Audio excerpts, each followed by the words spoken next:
What's going on, guys? Welcome back to Ryker TV. Today we're going to be installing some Tufskinz decals, the emblems for the front and rear. It does come with the middle emblem, which is on the cluster here. If you haven't seen it, it's actually this one right here. I'm not sure if I'm going to change mine. I do like the BRP there, so we'll see. And then the rear one is here. This is the only one that is stock right now. Other than the middle, that's the only one that's stock because the front didn't have an emblem because I had to get a replacement hood, and the hood doesn't come with the emblem, so I just quickly made that decal. But I'm going to take that off now, and we'll see how these install. Alright, so as I said, I made this one for the front decal, so it shouldn't be hard to pull that off. It's still nice and clean. We'll get that with a cloth and some alcohol in a second. And then we'll see how these install. I'm gonna go to the rear and take this rear one off. For that, I brought some fishing line. Doesn't actually tell you in the instructions how they want you to take it off, but I've taken decals off of cars before, and this is the easiest way I've found to take them off. So you just get the fishing line behind there, just work it through a little bit. And as you can see, it comes out pretty easily. Alright, and then we gotta get this cleaned up. Actually, you might even just be able to roll this off. Yeah, this is 3M tape, so you should just be able to roll this off. Then I'll hit it with a rag with some alcohol, and we'll install the new ones. Okay, so I got some alcohol on a soft cloth. I'm just gonna quickly wipe this one. This one just shouldn't have so much residue because it never had the actual emblem on it. And we're gonna go to the rear. I was able to get most of that off, so we'll just wipe the rest off with the alcohol. That'll clean the surface pretty well too.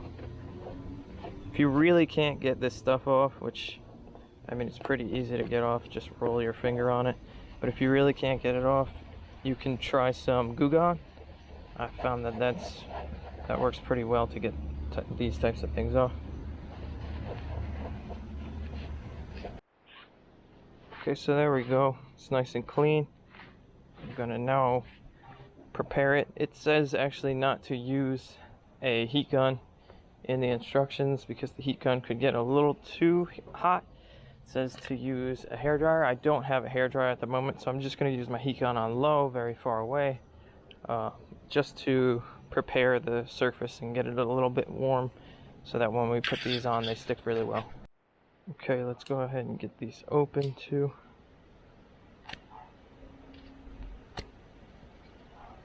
I kind of shrink wrap them in these packages. Alright, so once you get it started, you should be able to open that.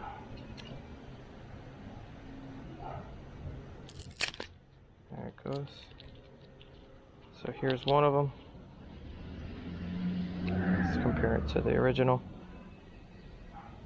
It's a little bit smaller, I'd say, but should fit the area just fine. And I do like the look of the R more than the BRP.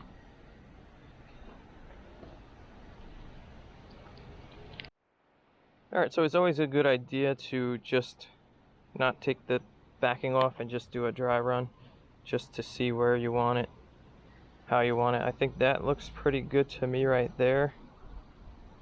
So I'm just going to heat this surface up, take the rear backing off, place that on there, and then we'll go to the rear.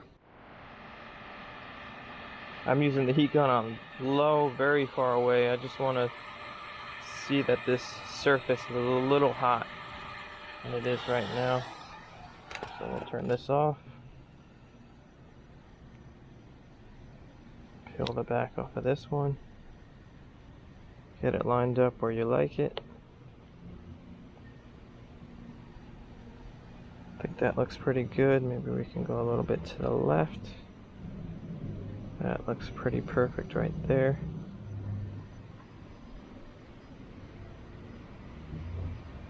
And and just press down.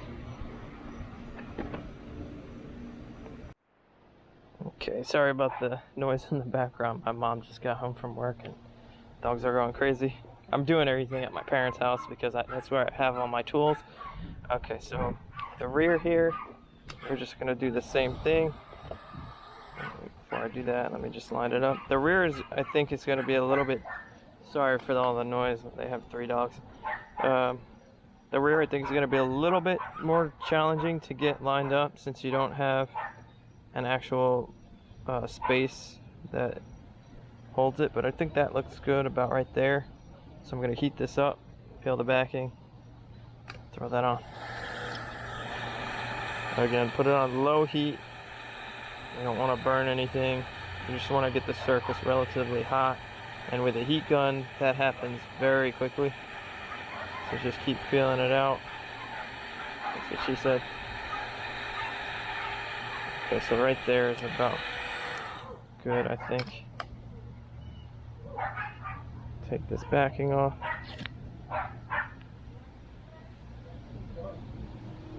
Line this up where you want it. I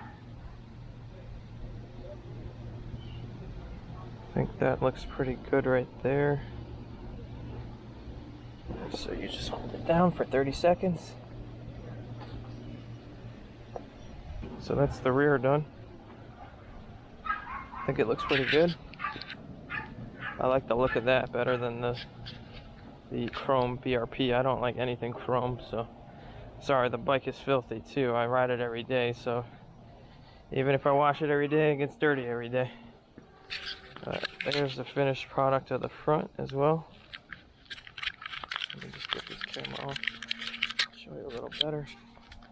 I think it looks pretty cool. It goes pretty well with the QR code I put on there.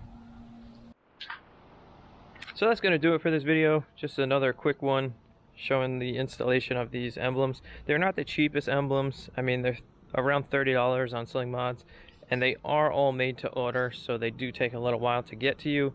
Mine didn't take too long, which I was happy about. I thought it was going to take 3 to 4 weeks before they even made them and then shipped them, but they shipped them in about a week and a half. So, but I think the timing may vary depending on what you choose, because like I said, you can make these logos any color, the R logos any color, or the Y logos. And the Y logos, this is what I'm talking about. The Y you can choose is the Y from Ryker right here, or you can choose the R. We'll see how these things hold up, and I'll definitely let you know and update you if they come off or if they get damaged. But that's going to do it for this video. Just a quick one. I appreciate a like and a subscribe, and thanks for watching. See you on the next one.